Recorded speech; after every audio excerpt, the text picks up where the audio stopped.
Chrissy's, known online as Wootini, here with another Gay Gamer video podcast. I want to start with a quick movie review. I went to the movies and I saw The Eyes of Tammy Faye, which is based off of a documentary by the same name, which I feel like I saw many, many years ago when it was made. This is the story of Jim and Tammy Faye Baker, and it's more her. Obviously, it's the Eyes of Tammy Faye, so it's her side of the story. But it was enjoyable. Like, the hair and makeup and costumes are glorious. The set design, everything, they recreated everything just perfectly. And the actors are good, but it ends up feeling like it's perfectly entertaining to watch. But I feel like when it was over, I was like, okay, like I didn't get any insight or learn anything new.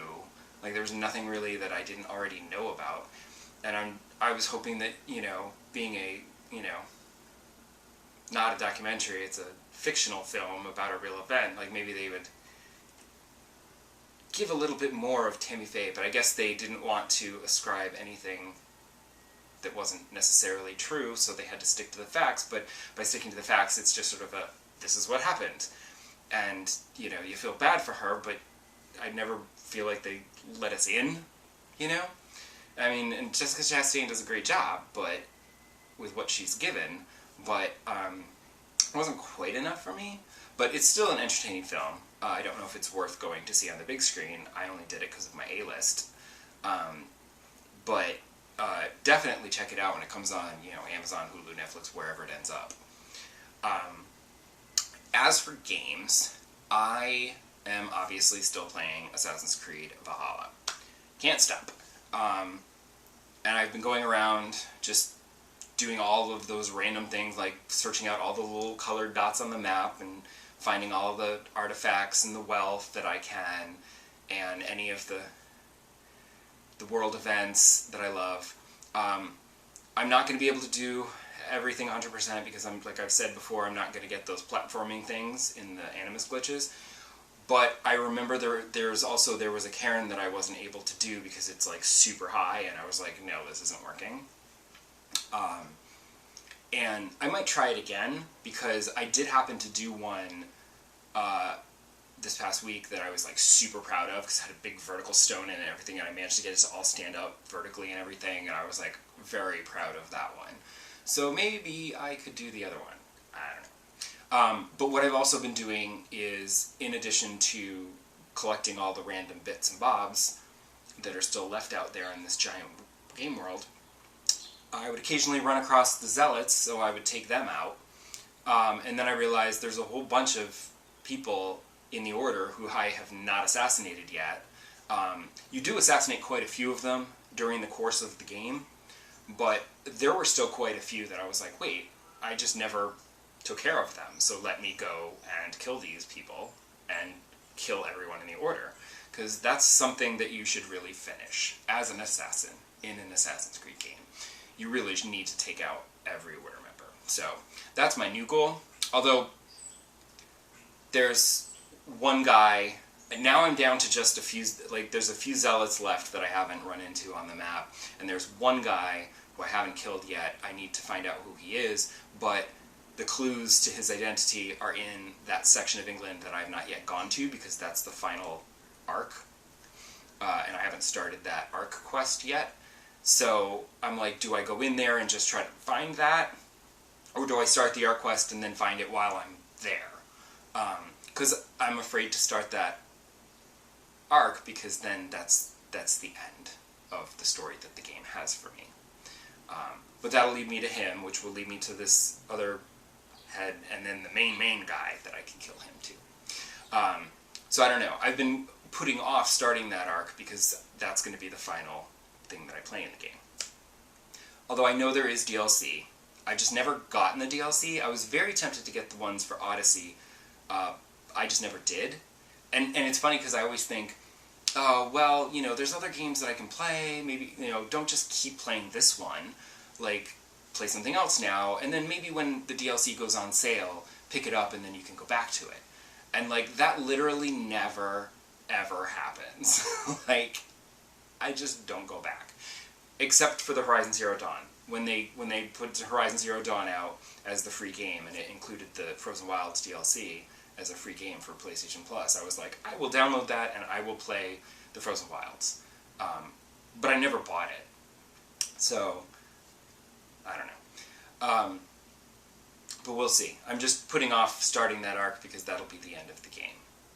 And I don't want to get the DLC because I don't want to... I would like to play something else, you know. The other thing I want to talk about in this episode is last week there was a Nintendo Direct that I totally spaced on and forgot about. But when I checked it out, I always like to watch these kinds of presentations not live. I like to watch them after the fact. That way I can fast forward through the games I don't care about. Usually like the sports games and the racing games and stuff. Or in Nintendo's case, like Smash Brothers, which I just never got into.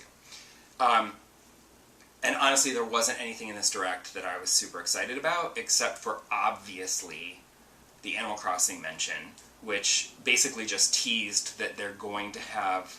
I think November is when the update's coming, and they're going to add Brewster and his little coffee shop to the museum. And that was very exciting. And then they showed someone walking into the museum and then walking into the coffee shop upstairs, and I was like, ooh! And then they're like, we'll have more details in an Animal Crossing Direct later. And I'm just like, of course you will.